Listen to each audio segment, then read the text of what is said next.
What's up everyone? Alex here. I had the pleasure to preview the Atelier Marie Remake recently, and I wanted to share with you my experience playing through the first year. If you haven't heard of it, Atelier Marie was the very first Atelier game ever made, and this is the first time that it's arriving in the West. I am playing this on the PC, so my impressions will be based on that build, but the game is also coming out on PS4, PS5, and Switch. As you might expect, you play the role of Marie, a budding alchemist still attending school. But she's not like any recent alchemist that you played, like Ryza or Sophie. She is a flunky at the academy, and it's your duty to help her make an item of the highest rank in order to pass a special exam that'll determine her fate. But you'll only have 5 years to do so you really gotta hustle. And yes, you have a time limit in this one. Or not.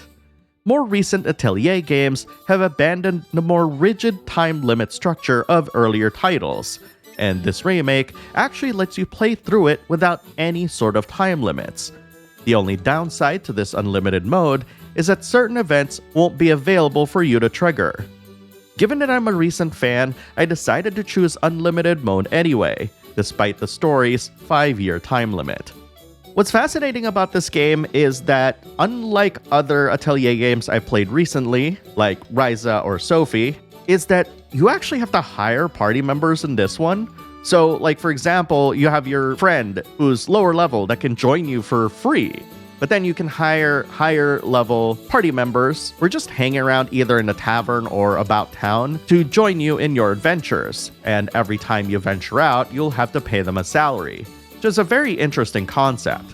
And I have to point out that everything here costs time. Like for example, just merely stepping out of your atelier and going back to it will cost you time, in addition to battling and gathering. But what's really cool about battling though is that even though you are using time, you're still able to get some materials from it. It's just not guaranteed when compared to gathering ingredients from specific gathering points. And as you might expect, your movement across the world map is also timed. Now, if you're the type of person who doesn't like these sorts of time limits and stuff, and you're probably wondering like how the game is going to deal with you playing beyond the 5-year time limit in this game, I can't answer that question for you right now.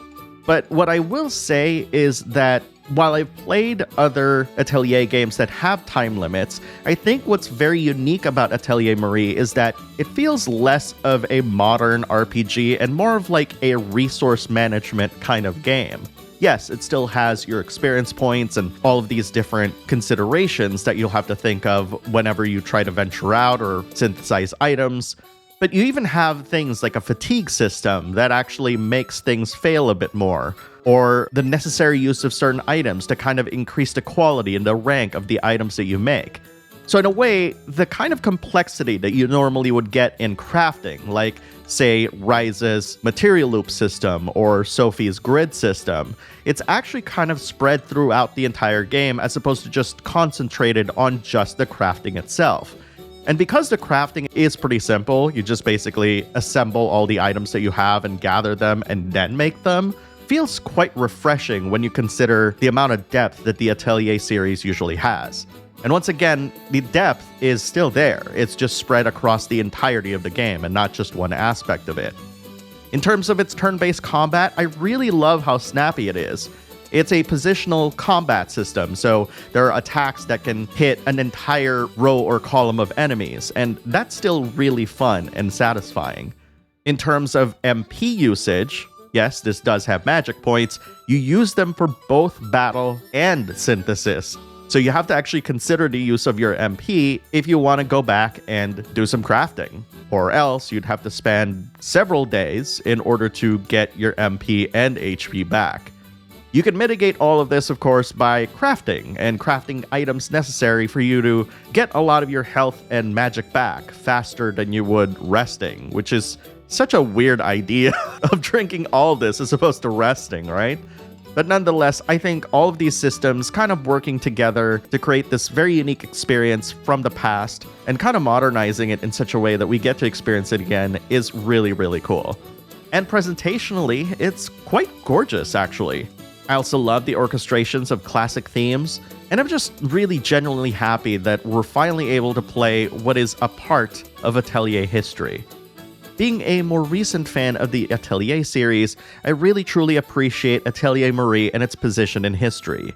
But moreover, I really appreciate the fact that, based off of what I played so far, that the game is simple enough and has enough depth that you can kind of see where you need to adjust your playstyle. And admittedly, I'm still trying to get used to it, but when I look at the entire game and see the whole picture, I've gained an appreciation for what it can potentially deliver. And quite honestly, even though I hate time limits personally, it's actually encouraging me to kind of want to go back into it and turn that on and see what the experience is like. And that, my friends, are my thoughts on the Atelier Marie remake, which, despite its time limits, I'm actually really enjoying it so far. And now, I want to know what you think. What would you like to know about the Atelier Marie remake? Post your thoughts in the comments below and let's talk about it. The Atelier Marie remake is coming out on July 13th on PS4, PS5, Switch, and PC. Thanks for watching, everyone, and I'll see you in the next video.